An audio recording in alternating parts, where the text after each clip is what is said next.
Greetings, Minecrafters, and welcome to another chat on the Fast Mind Club. There's Giovanni in the stream. This brook is absolutely beautiful. So, I want to still kind of continue with the impulsive and creativity thing, because they can go together. And the thing is, this is very much a double-edged sword, which is actually the TED Talk I did about a year and a half ago. Very nice people in New Hampshire. One of the greatest experiences I can remember professionally. Just wonderful people. Anyway, so I talked a lot, and this starts with childhood. So obviously we all know, typical Dennis the Menace, which you know how I feel about that stereotype.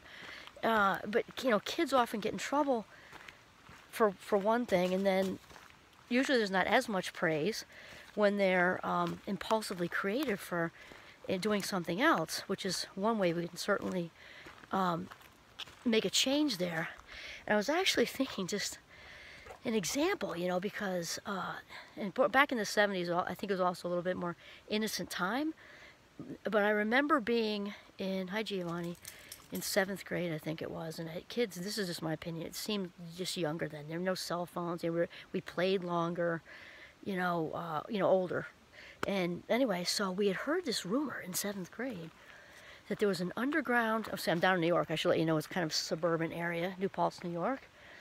And we had heard that there was an underground passageway to the Stewart's ice cream shop right across the street. Now, how do you not do that, right? How do you not explore that? And again, back then, there was nothing could be farther from our heads than being destructive or doing anything. We were all about the hot fudge sundaes instead of gym class. That's just all, or better yet, math, right? And so I kind of got together my teen girl posse, and we heard where the entrance was, which was there actually. And down we went, and down under the ground we went, under the school, and then we followed these directions right to a T, and we turned this kind of circular door around. You can't make this stuff up. Well, I guess you could, but I'm not. And lo and behold, we popped out right in the middle of Mr., I forgot his name now, shop class. Bright lights hit us like a brick wall. Students everywhere, and we got busted, long story short. So that landed us in the principal's office. So we have that, and so like there was a curiosity thing, right?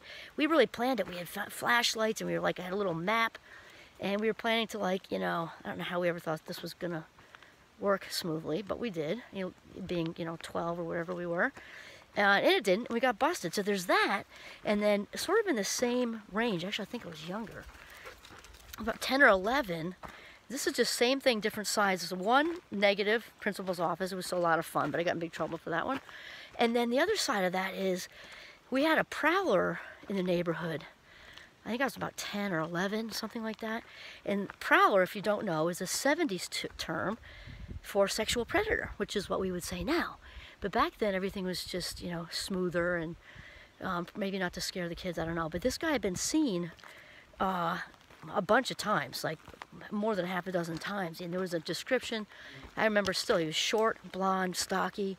And this is a neighborhood, so the houses are, I don't know, 50 feet apart or something. The point is you could see a lot. So there was a series of events going on, which had me just wanting to pay attention and watch for this guy. So we could literally watch out my bedroom window and see everything. And our babysitter at the time lived across the street, and she was very beautiful blonde Barbie. And I don't know why she would dress in front of the window where everybody could see, and she was she was stacked, let's just say what it is. And so I saw his head in the bushes at night bouncing around. So I told my parents. They called over there. They called the police. Obviously, when New Paltz NPPD comes over with the sirens, obviously you're not catching anybody. He's long gone. I don't know what they were thinking with that one. And then there were a few more sightings. And then one night my mother was in the bathtub, and we lived in a very small ranch, like a 1, 2, 3 bedroom ranch, very small. And the windows were let's say shoulder level for most people. Why she left the window open when she's in the bath, I don't know. But I could hear, because my bedroom was so close in this small house, I could hear the crunch, crunch, crunch of the mulch. So I could kind of bend and see out the window that I saw feet. So he was right there. He was right there, looking at my, Googling and ogling at my naked mother in the bath. And so went and got my dad, and the same thing, police all over again. I thought, wow, I just really want to catch this guy. And so, yeah, there is ADHD in this. I just getting caught in my story. So, yeah, this is how we stay in a train of thought. And so I'm like, I want to catch this guy. And so I went out into the garage, and my grandmother had given me a fishing pole that she wanted to bank for some lottery, I don't know. And I used the string, and I got a bunch of cans, and I tied together the cans. I'm like 10 years old. I tied the cans all together, and we had hedges, bushes, kind of maybe just about 3 feet from the actual house. So that crunchy mulch stuff was in the middle, and then the bushes were there. So obviously fishing wire you can't see, at least not at night. So I strung together all these cans and put them through there, and now it was time to just wait, which I did. I waited, and I don't think I slept, and it only took a couple nights. And I was just about to doze off to sleep, and I hear, you know, rattle, rattle, can, tin, bang, bang, bang. And he was caught in my can trap. He was caught in my can trap. So this is another ADHD thing, is creativity. And so he was wrapped up in my cans. My dad went chasing him with a car through the neighborhood, and did not run him over, which is a good thing. But he got caught, and I'm sure the NPPD took the credit for that. I don't remember. But the point is, these problem-solving things and these creativity things just come to us. And that was the same kid who was in the principal's office, not that far off from that. And it goes both ways. And this is also true in grown-up world, right? So, you know, we can be wonderfully creative, and at the same time, we can have a very difficult time managing money, let's say, and that's definitely been a struggle for me. And when people say to you, why can't you just, you know, for example, those little booklets that you get when you're starting a checking account, like they go in the front, you slip them in, and I had gazillions of those in my car at one point, because I was, okay, I'm going to do this, I can do this, and I'd start, like, I'm going to turn over a new leaf, I'm going to write everything down, the date and the check number, and then I could maybe hold up for like 3 days, and I'd be in a rush, and I'll do that later. And so the proof in the pudding, again, no proof in psychology, will demonstrate, not just, we have to just say it because that's a cliche. The proof in the pudding is that, you know, at that respective age of 35, you know, 45, or now fabulous 56 with a doctorate, if that's still something you just cannot stay with, obviously that's real. You know, so people say, oh, it's not real, just grow up, you're reckless, you're irresponsible, you're whatever. No, I'm not.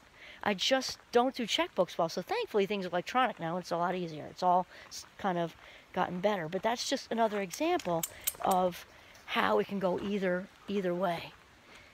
And it's important, I think, to wrap around this with kids when they're young, to explain to them about their interest-based nervous system and how they're different, especially if they've been smacked with a label already and they already know the word deficit. It's going to take a while to heal that, because even a 6-year-old knows that doesn't sound great, right? What 6-year-old or 8-year-old or 10 or 15 or 56-year-old wants to be labeled with that? We talked about it. And then have a conversation with them about how they are unique, that their nervous system, explain what a nervous system is, right? And explain about the thought process and how their thought process is different, not defective, and not less than. This is very important. And another thing, I often just say attentionally different. A 6-year-old, to a degree, can understand a spectrum, to a degree. You know, Piaget would say not so much in the concrete operation stage, but they can, if you did something sort of concrete, like a picture with them, and show them like how a protractor is shaped, you know, here, and then there's the middle, and then here, that really all of life exists on a spectrum, basically, right? Things don't exist that are polarized, which is why I try very hard not to use words like always and never and everyone and no one, because that doesn't exist. It's 24/7, which no one can do. It's everybody means everyone in the entire world, and you can't do that. So explain to them that they land somewhere on the spectrum of attentional difference. That's it.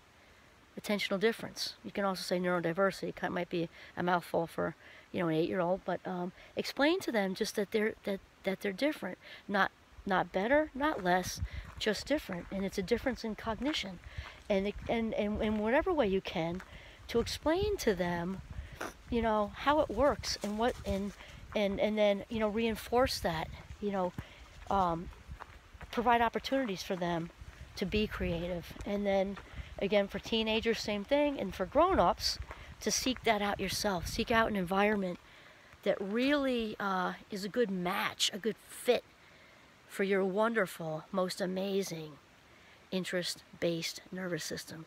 This is Kimberly Quinn signing off from Northern Vermont. Have a mindful day.